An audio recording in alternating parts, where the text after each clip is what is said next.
Hello everyone, Journeyman here, Dave the Journeyman Care, as known by Deadpool.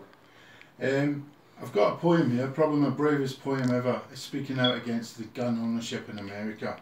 I mean, America's the worst place for guns, if ever there was, but there's gun ownership around the world. I'm going to try my best with this poem to stop it. It's called Shooting Down John Wayne. Get the old goggles on, because my eyes are failing me. John Lennon sang Imagine, and I ask you to imagine something else. That gun ownership is banned around the world, bloody through and through. Out of my dead hand, said clown like Charlton Heston of his gun if banned, do we really need fools like him? Why not instead give every citizen in the world a free rape alarm? We really shouldn't be so dim. The Columbine shooters and Thomas Hamilton of the Dunblane massacre in Scotland, and now we have the horrible pleb who are all the epitome of evil men.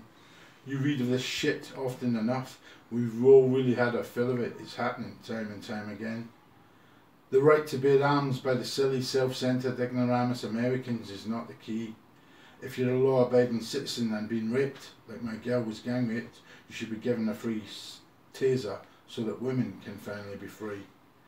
Oh shit, never mind the guns, what about the baby killing, blood spilling, profit driven bombs and rockets used sometimes for the liquid gold and Mother Earth?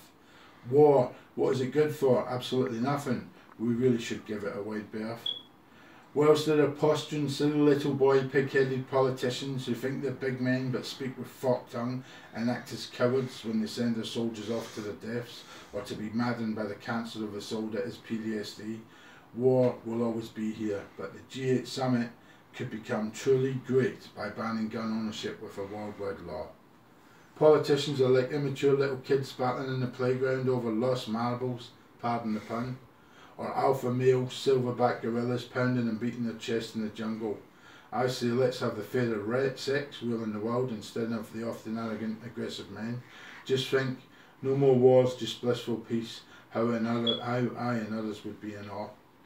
Imagine drive-by shootings in South Central LA where old hat and of no more. Can you feel the benefits and the increased safety for the children and for the good of society? Boy oh boy would we really soar. Can you feel it? I write again, no more gun battles or drive-by shootings on the streets where things would be further safe. Can you feel it when you would be walking down a lane? You'd simply feel it is. Come on now folks, wouldn't that really be ace? You know what?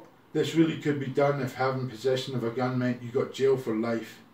There would be no more one of the evil husbands blowing away their kids and taking their own life after killing their wife. Come on folks, are you truly reading this? Please wake up to this. This is a poem to the ordinary folks of the world by little old me. Do you think it will do any of us any good if you've got your head stuck in the sand like an ostrich? We really could do with this if we stood up and united against the government with a great big shout. To Mr. America most of all, please take note. We don't want no more of your toys. They need to be made obsolete, as with them it's so easy to murder, take your own life or terrorise our streets. Keep your wild, wild west. We want our lives back right now. We really could win this war, of that I have no doubt. President Obama has really got it all on his plate as his people love their guns so much. Mr. Citizen Yanker, you the plonker of ignorant ways, prove to us you can be a real man and not an immature little kid with nothing but toys in his pram. Show that you care about your fellow man, as we Brits simply want to kick your weapons right into touch. Yes, my Yank friend, if you have a problem with someone when the guns are gone, then I say get round the table with your enemy, or if you really must, bare your fist. But really, Mr. Yanker, it's not the answer. Please give peace a chance. There has never been a good war or a bad peace. But if you really insist, then do have a free-for-all punch-up. Then 9 times out of 10, you both come out alive with settled differences. Thank God, whether you're sober or pissed. My favourite rock band song lyrics are: fall on your knees today and pray the world will mend its ways. Rise to your feet again, refugees from the heartbreak and the pain. I've been a refugee as a forgotten victim of a horror to chill the bone, but now I dance and twirl. Because I am confident this poem will start the fight back, and then we can welcome a brave new world. And what of the future? Will it be a Schwarzenegger Terminator rise of the machines forever? No robots will do our dishes, etc., and we will live in peace forevermore. So who am I, where do I come from, where am I now, and where have I served my time in this life? In this poem I tell you how it is as knowledge is power, so power on people, and will I keep it real as you read this poem often, oh does it rhyme.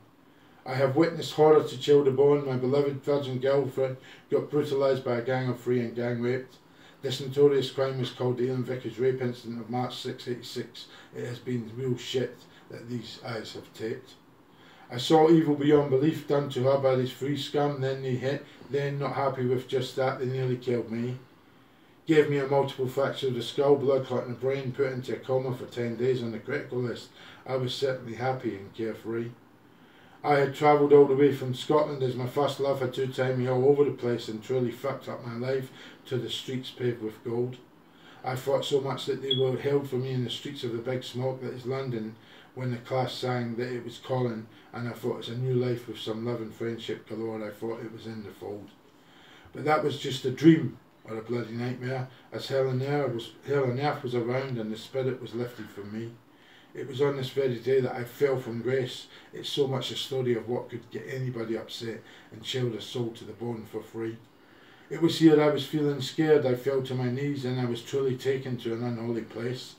I was numb with fear and I felt I was in a trance and that they had all had definite eyes, certainly not of the human race. They were lifeless figures, all of them. They had most definitely ascended from hell. Good God. This was to be my dance of death, just like my favourite of favourites Iron Maiden song. And to this day I'll never know why they let me go, as my life's felt so bloody long.